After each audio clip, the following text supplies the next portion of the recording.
আমার কথা বিশ্বাস করার দরকার নাই, বিদেশি নিউজ থেকে রাজাকার দেখেন কারা ছিল, পোশাক আশাক সহ, ওদের দাড়ি টুপি ছিল না, দেখেন। তৎকালীন পাকিস্তান সরকার রাজাকার নামে একটি আধা সামরিক বাহিনী গঠন করেছে।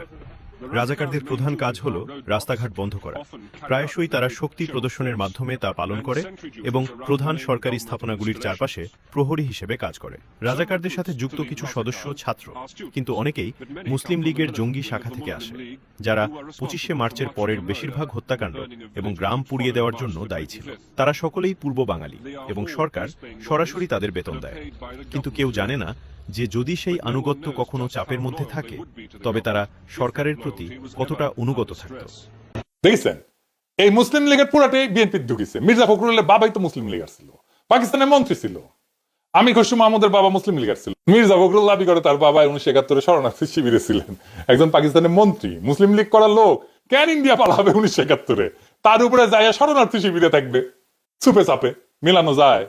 আপনার কমন সেন্স কি বলে? যাই হোক, আমরা ওইদিকে না যাই। জামাতের ভূমিকা ছিল দুইটা জায়গায়, শান্তি কমিটি আর আলবদরে। এখন এই আলবদরকে দায়ী করা হয় বুদ্ধিজীবী হত্যায়। এই দাবিটা প্রমাণ করা মুশকিল অনেক কয়টা কারণে। কে দোষী আমি সেটা ঠিক করব না, আমি দেখাইতেছি রাষ্ট্র কিভাবে মিথ্যা দিয়ে ইতিহাস বানায়। আসেন ওই অংশটুকু একটু দেখি। আমি আলবদর বলছি বলে একটা বই আছে, একজন আলবদর ছিল, সেই লিখছে। সে বলতেছে যে তাকে গ্রেপ্তার করা হয়েছিল, জেলে ছিল সে। গ্রেপ্তার করা হইল, তারে ইন্টারোগেট করা হয়েছে, তার কাছ থেকে তথ্য নেওয়া হয়েছে, কিছুই নেওয়া হয় না। তাইলে তো তার কাছে কিছু এভিডেন্স থাকতো, বলতেছে আলবদর। কিন্তু আলবদর তো ধরছিলা, তারা জেলেও রাখছিলা, তো তারে ইন্টারোগেট করে তাদের তথ্য নাও নেই, সে তথ্যটা ভেরিফাই করো নাই, ক্রস চেক করো নাই কেন? কার দোষ সেইটা?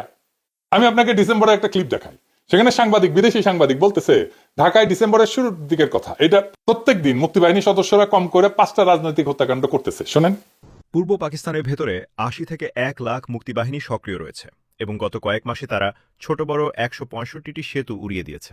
কলকাতা থেকে আসা একটি ব্রিটিশ নৌকা সহ 5টি পণ্যবাহী নৌকা ক্ষতিগ্রস্ত করেছে। 1600 টনের একটি পাটের বার্জ ডুবিয়ে দিয়েছে এবং একটি বিদ্যুৎ সাবস্টেশন উড়িয়ে দিয়েছে। এবং তারা কেবল ঢাকাতেই প্রতিদিন 6টি রাজনৈতিক হত্যাকাণ্ড ঘটিয়েছে। তার মানে ঢাকার মধ্যে শক্তিশালী অবস্থান তৈরি করে ফেলছে গেরিলারা। এইখানে স্বাধীনতার পক্ষের বুদ্ধিজীবীদের ধরে নিয়ে যাইতেছে কয়েকদিন ধরে। কোথায় নিয়ে যাইতেছে সেটাও ফ্যামিলি মেম্বাররা জানে, কিন্তু অনেক ক্ষেত্রেই, মনির চৌধুরীর ক্ষেত্রেই জানে। ফিজিক্যাল ট্রেনিং সেন্টারে নিয়ে যাওয়া হয়েছিল মোহাম্মদপুরে। তো মুক্তিযোদ্ধারা তো অপারেশন চালাবে সেই ফিজিক্যাল ট্রেনিং সেন্টারে, ঠিক কিনা বলেন? তারা ডেইলি 5 জন করে মারতে পারে ঢাকায়, আর ফিজিক্যাল ট্রেনিং সেন্টার হামলা করে উদ্ধার করতে পারে না। উদ্ধার করতে না পারুক, হামলা তো করতে পারতো, কেন করলো না? ঢাকা শহরে মুক্তিযোদ্ধা কি কম ছিল? এখন তো কত মুক্তিযোদ্ধা, সবাই মিলে যদি ওইখানে হামলা করতো। দেশ স্বাধীন হইলে এই বুদ্ধিজীবী পরিবাররা মুজিবের অফিসের সামনে বিক্ষোভ করে, ওইখানে মুজিব আসে।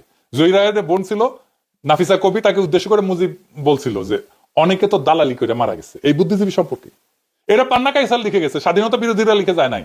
জামাতের অনেকে বলে ইন্ডিয়ানরা মারছে। এই বয়ানটা মিলে পাকিস্তানের হামুদুর রহমান কমিশনের রিপোর্টে যখন তারা রাও ফরমান আলীকে প্রশ্ন করে, রাও ফরমান আলীকে জানেন তো এই বুদ্ধিজীবী হত্যার জন্য দায়ী করা হয়।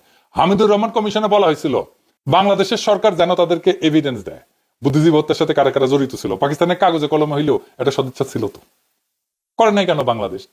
এটা তো এখনো করা সম্ভব, যৌথ কমিশন করে অনুসন্ধান করে। জামাত ইসলামকে ক্ষমতা আসলে এইটার একটা ট্রান্সপারেন্ট তদন্ত করতে হবে। তদন্ত হস্তক্ষেপ করা যাবে না, আন্তর্জাতিক তদন্ত হইতে হবে। বিএনপিও করতে পারে, ক্ষমতায় তো ছিল, করে নাই কেন তদন্ত? 71 নিয়ে 2টা অমীমাংসিত বিষয় আছে, জ্বলন্ত বিষয় আছে।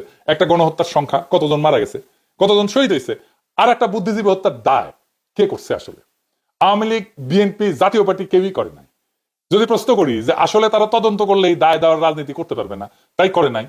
মানিক বন্দ্যোপাধ্যায়ের প্রাগৈতিহাসিক বলে একটা উপন্যাস ছিল, ওইখানে এক ভিখারি, তার পায়ে একটা ঘা ছিল, বিভৎস ঘা। ওই ঘায়ে চিকিৎসা করতো না, কারণ চিকিৎসা করলে ভালো হয়ে যাবে, আর ঘা দেখায় ভিক্ষা করতে পারবে না। তাই আওয়ামী লীগ, বিএনপি এই ক্ষতের কোনো চিকিৎসা করেনি 71 নিয়ে, কারণ চিকিৎসা করলে মুক্তিযুদ্ধের চেতনা বেইচা ভোটের রাজনীতি করতে পারবে না। এটাই হইতেছে আসল সত্য। এই যে বিএনপি আওয়ামী লীগের বয়ান নিজের মুখে তুলে নিছে, এই জন্য নিজের আত্মহত্যার পথে গেছে।